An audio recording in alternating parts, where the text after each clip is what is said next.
रतन सबीहा की मधुर आवाजों का अनूठा।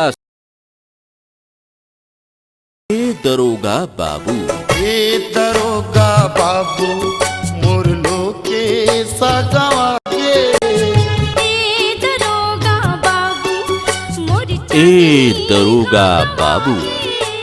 दनादन गोरी ते बम के गोलाओ, गोरी ते बम के गोलाओ, तोर जवानी करगे, अरे तोर जवानी करगे भैया पगला बोलाओ।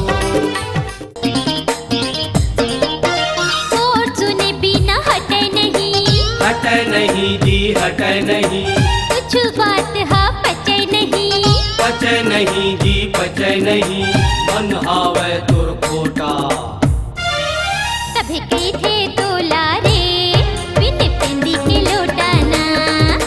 के कैसेट पर रोमांटिक गीतों का नया अंदाज, नया ऑडियो वीडियो। ए दरोगा बाबू। इलाई मुँह के तहार टूरी घरों घर छुछुआए, तोला कोनो टूरी नहीं पाए रे, तोला कोनो टूरी नहीं पाए, तोला कोनो टूरी नहीं पाए रे, तोला कोनो। ए दरोगा बाबू। दाई वो देना अठन्नी पैसा, दाई वो देना अठन्नी पैसा, छिरकी टूरी ला बर्फ खावा हुना, ये दाई छिरकी टूरी ला बर्फ खावा हुना। तहु कुंवारी महु कुंवारा, मैं हाँ कर हूँ तोला इशारा, घर ले निकल वो रात के। चल चल चल चल चल बुढ़रिया भाग के, ए दरोगा बाबू। बुढ़रिया भाग के।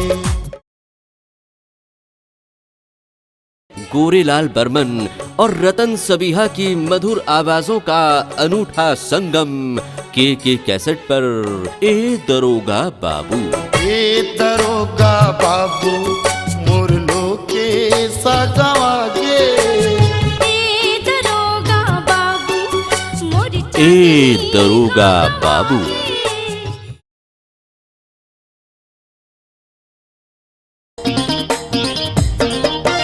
और सुने बिना हटे नहीं, के कैसेट पर ए दरोगा बाबू। कुछ बात हा पचे नहीं जी पचे नहीं, मन हावे तुर खोटा। तभी कही थे तोला रे ए दरोगा बाबू। के कैसेट पर ए दरोगा बाबू।